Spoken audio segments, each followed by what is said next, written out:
All right, practice test video number 6. Number 1 through 4, all binomial theorem. And all you do on these, remember, is you've got to know those patterns. And there's a bunch of them, but I think you got them. Number 1, let's go through it real quick, see if I can, make it a little bigger. There we go. Remember, whatever your main exponent is right here, whatever the main exponent, you got one more term than that, so we have 4 terms in the answer. First one's x cubed, the last one's 2 cubed. Your second term always starts with the main exponent. Your x's go down, your 2 starts coming up. The next term, your x's go down, your 2 starts coming up. Because those exponents were 2 and 1, these are 2 and 1. If that's a 3, that's a 3. And to finish, just multiply. Take the 2 times 3, that's 6. Take the 2 squared, which is 4, times 3, that's 12. And 2 cubed is 8.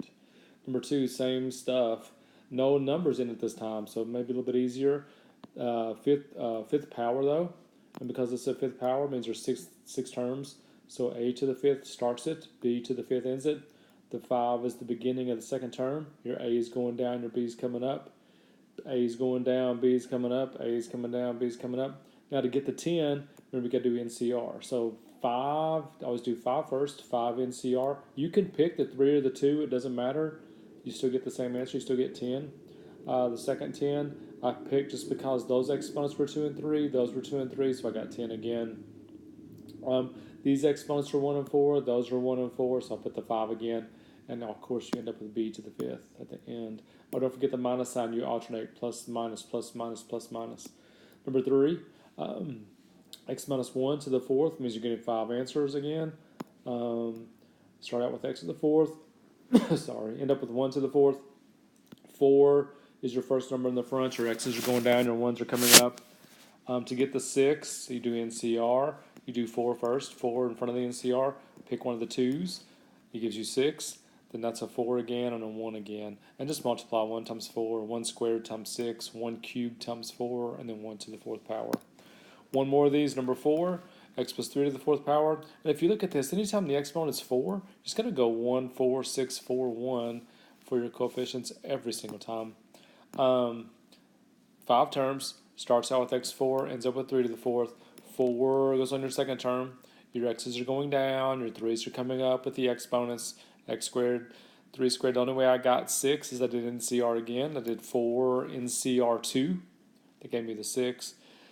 Then I got to this term, and it was a 3 and a 1, just like that was a 3 and a 1, so I put a 4 again, and I did 3 to the 4th. To get your final answer, you do 3 times 4, that's a 12. You do 3 squared, which is 9, times 6, that's 54. 3 cubed, 27 times 4, 108, and 3 to the 4th power is 81.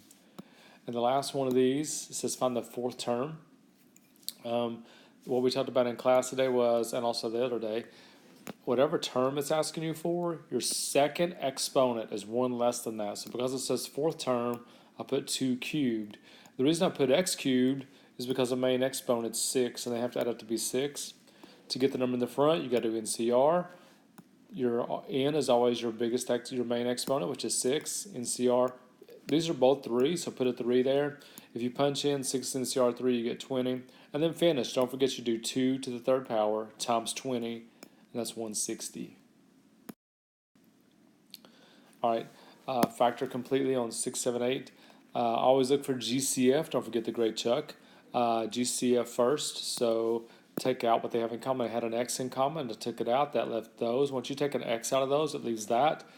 So do 2 parentheses, put x in both ones. I'm trying to figure out factors of negative 30 that add up to be positive 1, and you got it right there. 6 and negative 5 multiplies to be negative 30, adds up to be positive 1.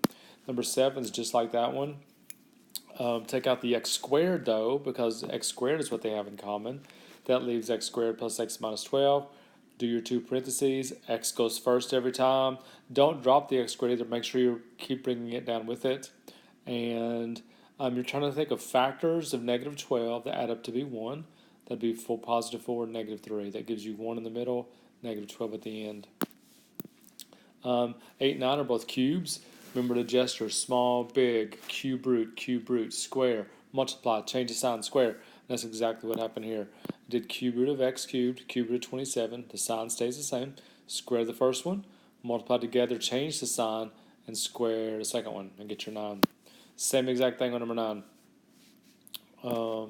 Cube root of this, cube root of that, square the first one, multiply together, change the sign, square the second one. And then the last one here, number 10, is factor by grouping. Anytime you have 4 terms, you got to factor by grouping.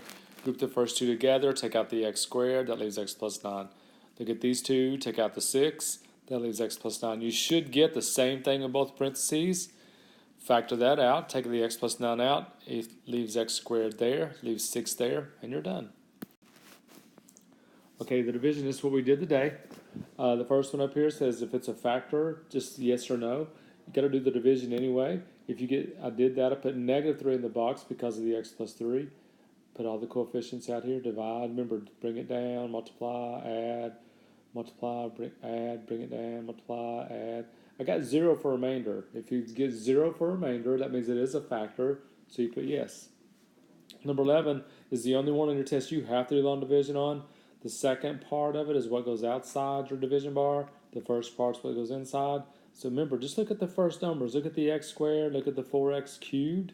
Ask yourself, what does x squared need to become 4x cubed? It needs a 4x. Once you put the 4x on the top, multiply it times everything out here, which is what I did right here. That's what you see. 4x times x squared. 4x times 2. 4x times 1. Draw a line, change the signs. And once you change the signs, you can just add stuff together, which is where these 3 numbers came from, right there. And then do the same thing. You got an x squared in the front. Look at your first number here, -6x squared. What does it need? It needs a -6. So I put a -6 up there. And then I'm going to multiply -6 times everything out there. And I got these 3 numbers. I draw a line, change the signs, just add. Those are gone. That's 10x and that's 9. That's my remainder because x squared won't go into 10x. So to write your answer, put what you have on top, and then put your remainder over what you have outside. Number 12, notice how I set this up. I put a 2 in the box because that's what makes that 0. I had to put a 0 up here because it goes x4, x3. It's missing x squared, so I had to put a 0 where the x squared was, 2, 8. Remember how you go here. Bring the first number down, multiply, add, multiply, add, multiply, add, multiply, add. That's, you know, you can't hardly read that. That's 156.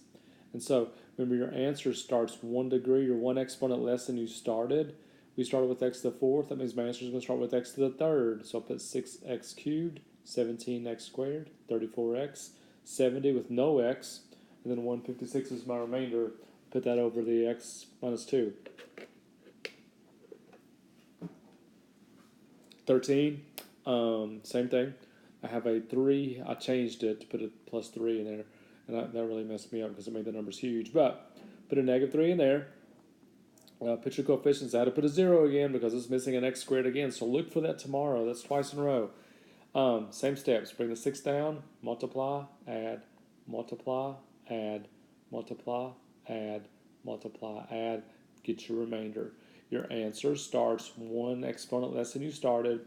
So I'll put 6x cubed, 43x squared, 126x, 381 with no x, and then the 1148 over the second part. 14, real quick, last one, just like the other ones. This time, though, it says x minus 8 over here, positive 8 in the box. There's no zeros on the top. I had everything I needed. Bring the 7 down, multiply, add, multiply, add, multiply, add. There's your remainder. Start your answer 1 degree less than you started. 7x squared, 52x, 16 with no x's, 28 over x minus. And the review starts. Even or odd, this is what the picture looks like. Even means the y-axis cuts it right in half. It's symmetric with the y-axis, and it is. Also has to have an even exponent. Odd has to have an odd exponent, and also means if you turn it upside down, it looks exactly the same as it did right side up. Neither is neither of those, so be careful what you put there. 16, write this in set notation, which is this. It's all x such that. You can just recopy what's up there. Don't forget to do 2 answers. This is the interval notation. We've been doing this a long time. Negative 39 has a bracket because there's an equal to part. 49 has a parentheses because there's no equals. 17, 2 bars, 2 answers. It's greater than, so you got to use or. So first thing you do is move the 13 over. That gives you 8. That's when you do your or. Don't forget to move the 13 before you do your or. Set up 2 equations right here. Move the 4 over. That gave me a negative x, so I had to divide by -1. That means I have to flip the sign and change the sign on the 4. Same thing here. Move the 4 over. got negative 12. Divide by negative 1, you have to change the less than to greater than, change the sign on the 12. Draw your little number line. Remember, or should go opposite directions. 18, one just like this tomorrow. Move the 9 over. It's negative 9. I have 1/9 x squared. I got to make the fraction go away. Fraction bar means divide. So you multiply both sides by 9. Gave me negative 81. But is x squared still? To get down to x, I had to take the square root. When you take the square root, first of all, it's negative. I had to take out an I. Then the square root of 81 is 9. And don't forget the little plus or minus. 19, complete the square. Gosh, we got to get good at this pretty soon. Move the 17 over. Y'all are pretty good at that. Don't forget to change the sign when you cross the bridge. And then take half the middle, which is 4, square it, which is 16, add it to both sides. And go from there. Your parentheses, well, first of all, add up to 17, 16. Over here, that's 33. Over here, your parentheses is whatever the half was. Put an x in there, square it. Then to get rid of the square, you take the square root. Over here, you can't break down 33, so you just leave it there. Gives you x plus 4. Move the 4 over. It becomes negative 4 plus or minus square root of 33. Number 20 is a circle. They tell you the center. You should at least get that part. X minus 8. Put the opposite inside. To get the number over here, because it says it contains this point, that means it works. So you take the negative 1, plug it in for the x. Take the 6, plug it in for the y, and just work it out. If I put negative 1 right there, it gives me negative 9 squared, which is 81. If I put the 6 right there, 6 plus 2 is 8 squared, which is 64. Add them up, 145. Donezo.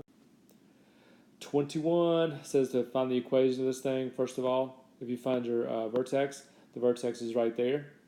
It's moved over left 1, up 2. So I put left 1, up 2.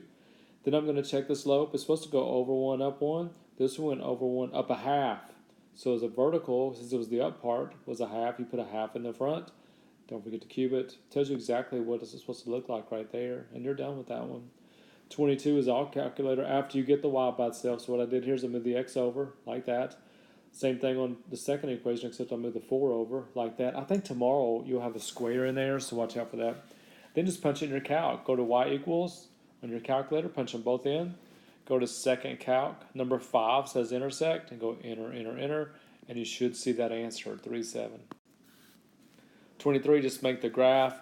You got to a couple things here. First of all, figure out where your zeros are. One, it should cross at 3, at 2, and at 0. Then figure out if it's odd or even. So just count how many x's you have. This counts as 2 x's. There's 3. There's 4 x's. That's even, which means the ends go up. Both go up or they both go down. In this case, because it's positive, they're both going up, so I'll draw them both up. See if there's anywhere it bounces or it's tangent, and because the x is squared, that means it's going to bounce at 0. It's going to go through at 2 and through at 3 because those aren't squared. And 24, the very last one, multiply. This is not hard, but it's kind of tedious. Just be really careful and go slow. Take the x cubed all the way through. I got those 3 numbers when I did that. Take the 3x squared all the way through. I got those 3 numbers when I did that. And then take the 4 all the way through, and I got those 3 numbers. Then I'm looking for stuff that I can add. There's nothing to add to this one, so I brought it down. I have that x4 and that x4, that's 13. I had that x cubed and that x cubed, that's 18x cubed. I had this x squared and that x squared, that's negative 1x squared. Nothing to add to the 28x and nothing to add to the negative 12. Hope this helps you. I'll put it on YouTube so you can just watch whatever parts you need to. But please use it, wear it out. Pretty good little test tomorrow, so you're doing pretty good. Keep it up, and I'll see you tomorrow for any questions.